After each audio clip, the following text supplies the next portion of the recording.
যেদিন থেকে এই মুসলিম জাতি কোরআনকে ছেড়ে দিয়েছে, বিশ্ব নবীজির আদর্শ ভুলে গেছে, যেদিন থেকে নিজের মুসলমানিত্ব ভুলে গেছে, সেদিন থেকে এই মুসলিম জাতি লাঞ্ছিত আর অপমানিত হওয়া শুরু হয়েছে। কথা বলেন ঠিক কিনা? আজকে যদি আমাদের সমাজে কোরআনের আইন থাকতো, তাহলে বিভিন্ন ব্রিজের রড নেতাদের পেটের মধ্যে যাইতো না। কথা বলেন, কথা বলেন। ব্রিজ তো খাইছে খাইছে, ইতিমখানা মসজিদ মাদ্রাসারও খাওয়া শুরু করেছিল। কথা বলেন ঠিক কিনা? এমন ভাবে আটকে গেছে, পালানোর রাস্তা খুঁজে পায় নাই। কথা বলেন ঠিক কিনা? এখান থেকে শিক্ষা নেওয়ার দরকার। যারাই উলামায়ে কেরামদেরকে মুসলমানদের প্রতি জুলুম করবে, বিনা অপরাধে কোরআনের কথা বলার কারণে উলামায়ে কেরামদেরকে জেলখানায় বন্দী করবে, ফেরাউন বন্দী করেছিল, টিকতে পারে নাই। এখান থেকে আমাদের শিক্ষা নেওয়া দরকার। এই বাংলার জমিনে পালায়া গেছে, সেও উলামায়ে কেরামের প্রতি জুলুম নির্যাতন করেছে কি করে নাই? আল্লামা দেওয়ান হোসেন সাঈদীকে জেলখানায় হত্যা করেছে। কথা বলেন ঠিক কিনা? এই বাংলাদেশে যারা রাজনীতি করবে, তাদের এখান থেকে শিক্ষা নেওয়া দরকার। যারা এই জুলুম করবে, তাদের স্থান বাংলার জমিনে হবে না। কথা বলেন, কথা বলেন। তাহলে কোরআনের মাহফিল, কোরআন থেকে আলোচনা শুনতে রাজি আছেন তো ইনশাআল্লাহ? নাকি মনে করলেন হুজুর আপনি বগুড়া থেকে আসছেন? ছোট্ট একটা উদাহরণ দিয়ে আলোচনা শুরু করি, শুনবেন? একজন কিপটা মানুষ, সে এক বেলা খাইলে আর এক বেলা খায় না, এমন লোক অসুস্থ হয়েছে। এখন বেটারা চাকরি করে, অনেক টাকা পয়সার মালিক, বাপকে বলতেছে, বাপজি চলেন একটু আপনাকে বগুড়া শহরে অথবা রংপুরে সবচেয়ে বড় হাসপাতালে আপনাকে চিকিৎসা করাবো। কিপটা বলতেছে, না বাবা না, নিমের পাতার রস খালি আমার ভালো হয়ে যাবে। আচ্ছা বলেন তো দেখি, সন্তানেরা কি বাবা যতই নিমের পাতার রস খাইতে চায় আর দুলকা ঘাসের রস খাইতে চায়, ছাড়বে? এখন ধরে পাগলা জোর করে নিয়ে গেছে ডাক্তারের কাছে। ডাক্তারের কাছে যাওয়ার আগে রিসেপশনে টাকা জমা দেওয়া লাগে কি লাগে না? এখন বলতেছে, বাবা দেশত নাই কোনো ডাক্তার, সব হলো বাটপার। চিকিৎসা করার আগে 10-15 হাজার 20 হাজার টাকার আগে পরীক্ষা নিরীক্ষা করা লাগে, লাগে কি লাগে না? এখন যেই পরীক্ষা নিরীক্ষা দিয়েছে, আচ্ছা বলেন তো দেখি ওই কিপটা লোকের মন ভালো না খারাপ? মনে মনে খুশি হয়েছে না রাগ হয়েছে? রাগ হয়ে গেছে। এখন ডাক্তারের কাছে গেছে, ডাক্তার বলতেছে, চাচা আপনার কি হয়? খালি ফুলতেছে। এরপরে বলতেছে, আপনার পায়খানা ক্লিয়ার আছে? বলতেছে, ওটাও বলতে পারবো না। এক পর্যায়ে বলতে, চাচা আপনার ঘুম হয়? এখন বলতেছে, আরে সব যদি আমি বলি তাহলে রিসেপশনে 1000 টাকা দিয়ে তোর কাছে আছি কে? আমার পায়খানা ক্লিয়ার হলে হয় কি হয় না সেটাও বলা লাগবে, ঘুম হয় কি হয় না সব বলা লাগবে। সব যদি আমি বলি তাহলে 1000 টাকা দিয়ে রিসেপশনে রিসিভ কাটছি কে? কথা বলেন ঠিক কিনা? আপনারা যদি চিন্তা করেন, হুজুর বগুড়া থেকে আসছেন গাইবান্ধা, আপনি বিভিন্ন ফল আপনি খাইলেন, নাস্তা পানিও আপনি করলেন, সবচেয়ে মাছ গোস্ত সব আপনিই খাবেন, যাওয়ার সময় টাকাও নিয়ে যাবেন, কথা আমরা কমতা আপনিই কন, এরকম নাকি? কথা বলতে পারবেন? লিল্লাহি তাকবীর। মুসলমান ভাইরা রে আমার, আল্লাহ রাব্বুল আলামিন আমাদেরকে এমন একটা কিতাব দিয়েছেন, যে কিতাবকে বলা হয় কালিমুল্লাহ, কালামুল্লাহ, আল্লাহর কথা। সুবহানাল্লাহ বলেন। মুসলমান ভাইরা রে আমার, আল্লাহর নবী হযরত মুসা আলাইহিস সালাতু ওয়াস সালাম আল্লাহ রাব্বুল আলামিনকে ডাক দিয়ে বলতেন, মাওলাই কারীম, ও আল্লাহ, আপনি তো আমি মুসা আমার সঙ্গে কয়েকটা শর্তের বিনিময়ে কথা বলতেন, আমি ছাড়া কি আপনি আর কোন সারমানুর ব্যক্তির সঙ্গে কথা বলবেন? আল্লাহ রাব্বুল আলামিন ডাক দিয়ে বলতেছেন, ও পয়গম্বর মুসা, শুনে নাও, আমি তো তোমাকে নবী বানাইছি, নবীর সঙ্গে কথা বলি। আমি একজন নবী প্রেরণ করব, নবীর সঙ্গে তো কথা বলবোই বলবো, এমনকি ওই নবীর উম্মতদের সঙ্গেও কথা বলবো। সুবহানাল্লাহ বলেন। আল্লাহ রাব্বুল আলামিন ডাক দিয়ে বলতেছেন, পয়গম্বর মুসা, তোমার জন্য, তোমার সঙ্গে যখন আমি কথোপকথন করি, কথা বলার জন্য তোমার তোর পাহাড়ে আসতে হয়, তোমার জুতা খুলতে হয়, নির্দিষ্ট সময়ের মধ্যে তোমার আমার সঙ্গে কথা হয়। সুবহানাল্লাহ বলেন। কিন্তু আমার নবীর উম্মতদের সঙ্গে আমি আল্লাহ রাব্বুল আলামিন কথা বলবো, কিন্তু নির্দিষ্ট কোনো জায়গা নাই যেখানে আমার নবীর উম্মতেরা কথা বলতে যাবে, আমি আল্লাহ রাব্বুল আলামিনের সঙ্গে কথা বলতে পারবে। সুবহানাল্লাহ বলেন। আল্লাহর নবী হযরত মুসা আলাইহিস সালাতু ওয়াস সালামকে আল্লাহ তাআলা ডাকতে বলতেছেন, ও পয়গম্বর, আমি আল্লাহ তাআলার সঙ্গে কথা বলার জন্য নির্দিষ্ট কোনো জায়গা লাগবে না, বরং আমি আল্লাহ তাআলা এমন একটা কিতাব দান করব, আমার নবীর প্রতি আমি আল্লাহ তাআলা কিতাব দান করব। আল্লাহ রাব্বুল আলামিন বলেন, তাওরাতকে আমি আল্লাহ তাআলা কিতাবুল্লাহ বলেছি, জাবুরকে আমি আল্লাহ তাআলা কিতাবুল্লাহ বলেছি, ইনজিলকে আমি আল্লাহ তাআলা কিতাবুল্লাহ বলেছি। কিন্তু আমার নবীর উম্মতের প্রতি আমি আল্লাহ তাআলা আমার নবীর উপর এমন একটা কিতাব আমি আল্লাহ তাআলা নাজিল করেছি, যেটা শুধু কিতাবুল্লাহ নয়, সেটা হলো কালামুল্লাহ, আমি আল্লাহ তাআলার কথা। জোরে বলেন সুবহানাল্লাহ। আল্লাহ রাব্বুল আলামিন বলেন, বান্দা যদি আমার কোরআন তেলাওয়াত করে, আমি আল্লাহ, আমি রব, বান্দা যতগুলো আয়াত তেলাওয়াত করবে, যতগুলো হরফ তেলাওয়াত করবে, সে শুধু তেলাওয়াতই করবে না, বরং আমি আল্লাহর সঙ্গে কথোপকথন করবে। জোরে বলেন সুবহানাল্লাহ। কোরআন নাজিল করেছেন কে? জবান খুলে বলেন কে? আল্লাহ রাব্বুল আলামিন কোরআন নাজিল করেছেন। কোরআন সংরক্ষণের দায়িত্ব কে নিয়েছেন? আল্লাহ রাব্বুল আলামিন নিজেই নিয়েছেন। আল্লাহ রাব্বুল আলামিন বলেন, আমি আল্লাহ তাআলা অন্য কোন কিতাবের ব্যাপারে আমি বলি নাই, ইন্না নাহনু নাযালনা যিকরা ওয়া ইন্না লাহু লাহাফিজুন। আমি আল্লাহ রাব্বুল আলামিন তাওরাতের ব্যাপারে বলি নাই, জাবুরের ব্যাপারে বলি নাই, ইনজিলের ব্যাপারে আমি আল্লাহ তাআলা এই আয়াত বলি নাই। কিন্তু আমার হাবিব, আমার দোস্ত, আমার মাহবুব, আমার পেয়ারা হাবিবের প্রতি আমি আল্লাহ তাআলা যে কিতাব নাজিল করেছি, ও মুসলমান ইমানদার, আল্লাহ রাব্বুল আলামিন বলেন, এই কিতাবের সংরক্ষণ আমি কোন রাজা বাদশাকে দেই নাই, আমি কোন নেতাকে দেই নাই, কোন এমপি মন্ত্রীকে দেই নাই, বরং এই কোরআনের সংরক্ষণের দায়িত্ব আমি আল্লাহ নিয়েছি। জোরে বলেন সুবহানাল্লাহ। তাহলে বলেন কোরআন নাজিল করেছেন কে? কোরআনের হেফাজতের দায়িত্ব কে নিয়েছেন? যদি বাংলাদেশে কেউ যদি বলে কোরআনের কথা বলা যাবে না, বাংলাদেশে জায়গা হবে না, কথা বলেন ঠিক কিনা? আল্লাহ রাব্বুল আলামিন বলেন, কোরআন দিয়েছি আমি আল্লাহ তাআলা, আলো এর সুইচ নিয়েছি আমি আল্লাহ তাআলার কাছে। এই কোরআনকে যারা ফুৎকার দিয়ে কোরআনের হুকুমতকে বন্ধ করে দিতে চায়, কোরআনওয়ালাদেরকে বিনা অপরাধে জেলখানার মধ্যে বন্দী করে কোরআনের আলোচনা বন্ধ করে দিতে চাই, আমি আল্লাহ রাব্বুল আলামিন কোরআনের দায়িত্ব নিয়েছি। চাইলেই কোনো মানুষ ভোট দিয়ে এই আলোটাকে নিভায় দিতে পারবে না, বরং যারা এই কোরআনকে নিভে দেওয়ার জন্য আসবে, আল্লাহ রাব্বুল আলামিন বলেন, আল্লাহ রাব্বুল আলামিন বলেন, তাদেরকে আমি আল্লাহ তাআলা নিভায় দেব। জোরে বলেন সুবহানাল্লাহ। বিশ্ব নবীজি জনাবে মুহাম্মদুর রাসূলুল্লাহ সাল্লাল্লাহু আলাইহি ওয়াসাল্লামের প্রতি আল্লাহ রাব্বুল আলামিন যখন কোরআন নাজিল করা শুরু করলেন, ও মুসলমান ইমানদার আল্লাহর গোলাম, আল্লাহ রাব্বুল আলামিন যখন কোরআন নাজিল করা শুরু করলেন, যারাই বলতো আলামিন নিজের ভাইয়ের কাছে আমানত রাখার বিশ্বাস পাইতো না, কথা বলেন ঠিক কিনা? কিন্তু তারা এই বিশ্ব নবীজিকে উপাধি দিয়েছিল আলামিন। কিন্তু বিশ্ব নবীজি যখন এই কোরআনের দাওয়াত দেওয়া শুরু করলেন, বিশ্ব নবীজিকে পাগল বলেছে কি বলে নাই? জাদুকর বলেছে কি বলে নাই? কিন্তু আল্লাহ রাব্বুল আলামিন বিশ্ব নবীজিকে জানায় দিলেন, ও পয়গম্বর, তারা আপনাকে মাজনুন বলে আপনি চিন্তা করেন না, আমি হলাম রব্বুল আলামিন, আমি আল্লাহ রাব্বুল আলামিন আপনার নামটা ঘোষণা করলাম। আপনি পাগল নন, আপনি জাদুঘর নন।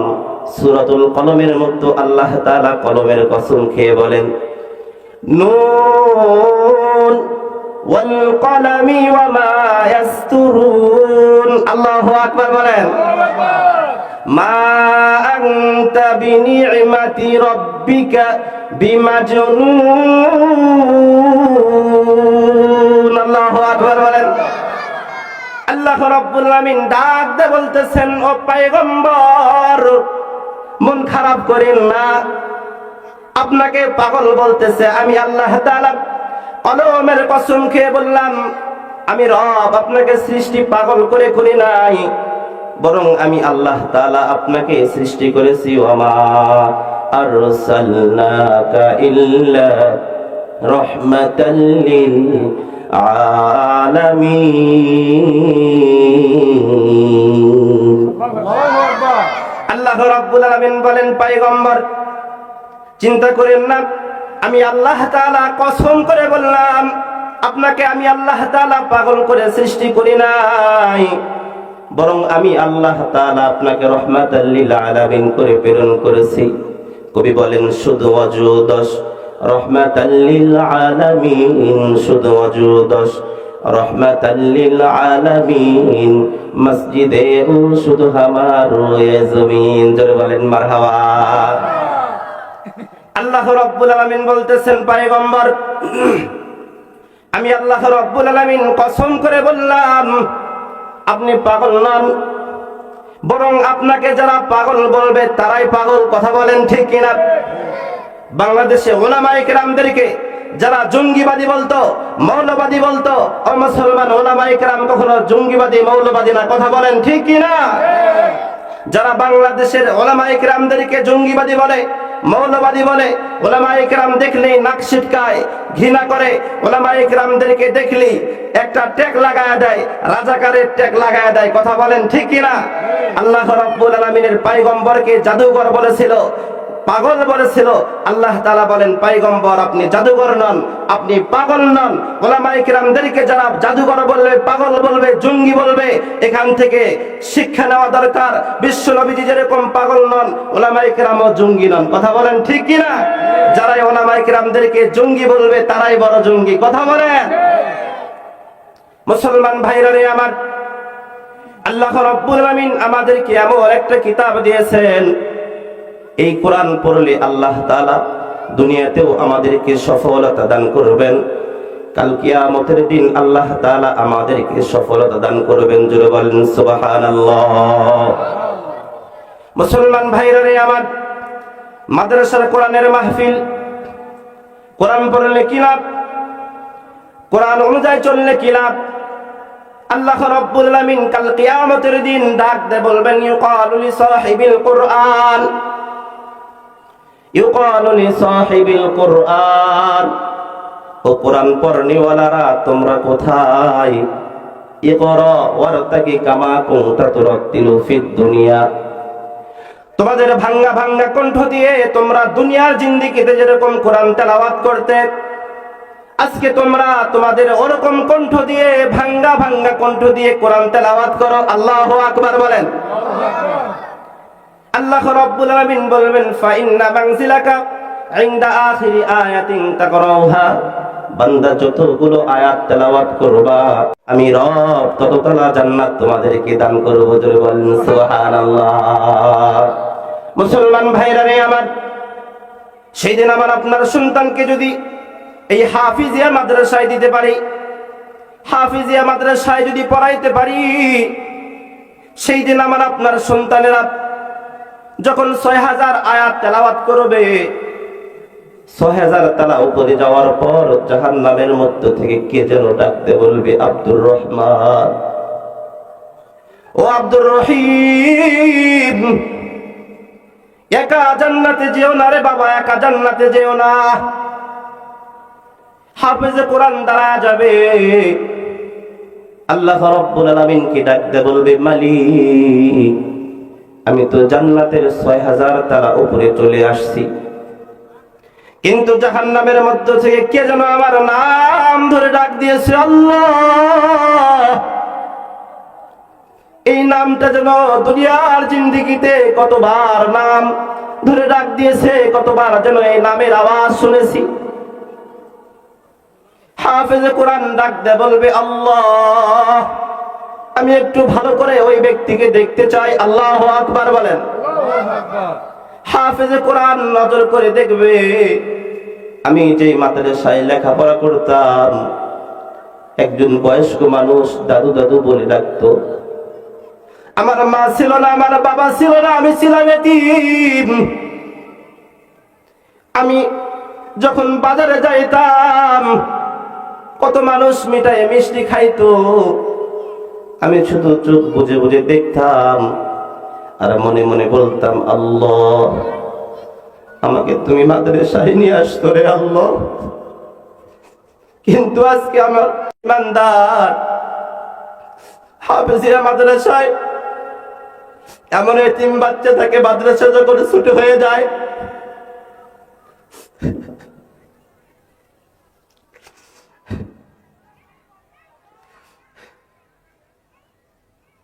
মাদ্রাসা যখন ছুটি হয়ে যায় সন্তান কোথায় যাবে, কার বাড়িতে যাবে?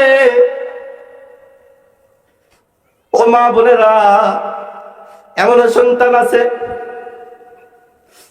মা চলে গেছে অন্য ছেলের সংসার করতেছে, বাবা অন্য মেয়েকে নিয়ে সংসার করতেছে, কিন্তু মাদ্রাসায় ওই সন্তানটা দেখার মতো কেউ নাই। ওই সন্তান দেখবে বাজারে যে চেয়ে চেয়ে থাকবে, কিন্তু ওই মুরব্বী দেখা হওয়ার সঙ্গে সঙ্গে পকেটের থেকে টাকা বের করে বলতো, বাবা কিছু খেয়ে যাও। সেই দিন দেখবে, নজর করে দেখবে, আমার ওই চাচা যে আমাকে দাদু বলে ডাকতো সেই ব্যক্তি আমার নাম ধরে বলতেছে আব্দুর রহমান। তার সমস্ত স্মৃতি মনে পড়ে যাবে। হাফেজে কোরআন হাউমাউ করে কান্না করবে, আল্লাহ রাব্বুল আলামিনকে ডাকতে বলবে, আল্লাহ ও মালিক আল্লাহ,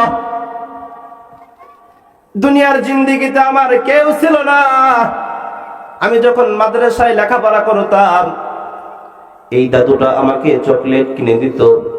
শীতের সময় আমার দামি কোনো জ্যাকেট ছিল না, তোমার এই বান্দা আমাকে একটা জ্যাকেট দিত, সে জ্যাকেট পরে আমার শীত আমি কাটাইতাম। ও আল্লাহ, আজকে দেখতেছি সে জাহান্নামের আগুনের মধ্যে হাউমাউ করে কান্না করতেছে। আল্লাহ, তুমি যদি তোমার ওই বান্দাকে জাহান্নাম থেকে মুক্ত করে না দাও, আমি হাফেজ কোরআন জাহান্নামের মধ্যে লাফ মেরে দিব। জোরে বলেন আল্লাহু আকবার। হাফেজ কোরআন ডাকতে বলবে, আল্লাহ ও মালিক, আমি জান্নাতে আর যাব না।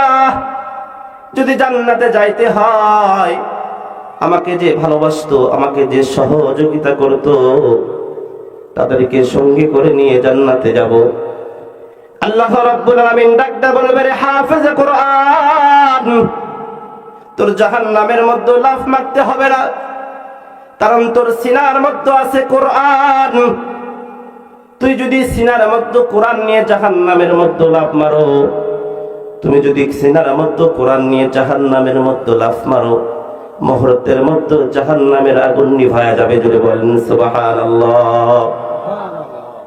আল্লাহ রাব্বুল আলামিন বলবেন, যাও যাও, আমি আল্লাহ রাব্বুল আলামিন তোমাকে অনুমতি দিয়ে দিলাম। ওয়াশাফাহু ফি আশরাতিন মিন আহলি বাইতিহি কুল্লুহুম কদ ওয়াজাবাত লাহুন নার। আল্লাহু আকবার বলেন।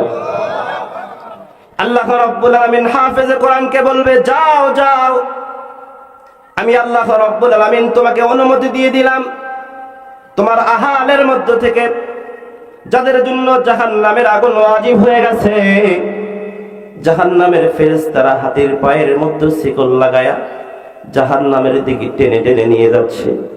এমন সময় এই হাফেজ কোরআন 10 জন ব্যক্তিকে শাফাআত করে জান্নাতে নিয়ে যাবে। জোরে বলেন সুবহানাল্লাহ। তাহলে আমাদের সন্তানদেরকে হাফেজ কোরআন বানানোর দরকার আছে না নাই?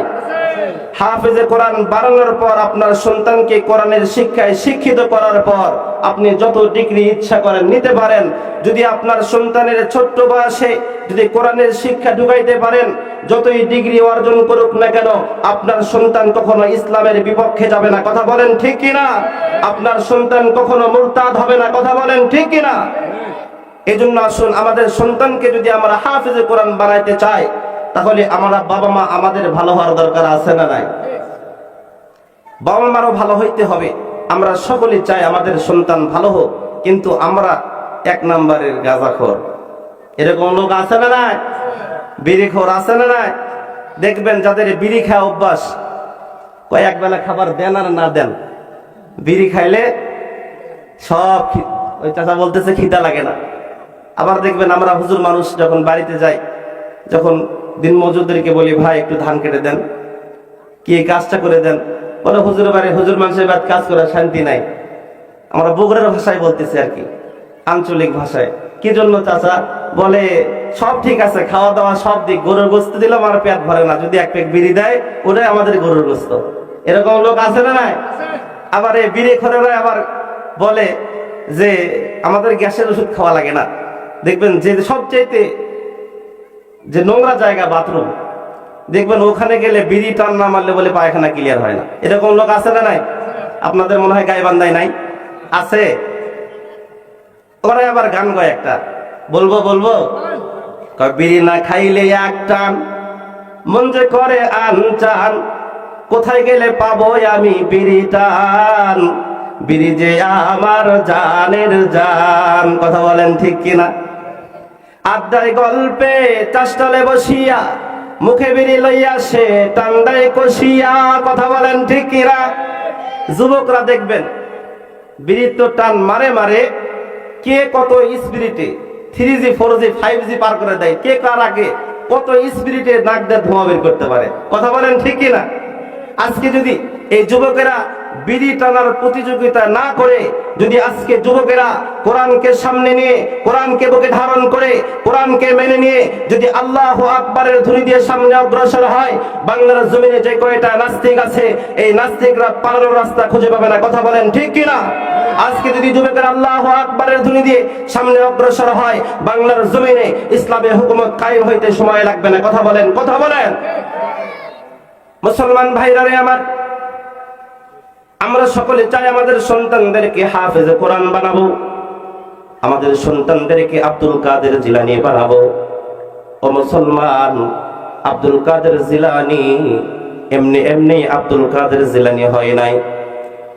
আব্দুল কাদের জিলানীর বাবার নাম ছিল আবু মুসা জঙ্গি রহমাতুল্লাহি আলাইহি।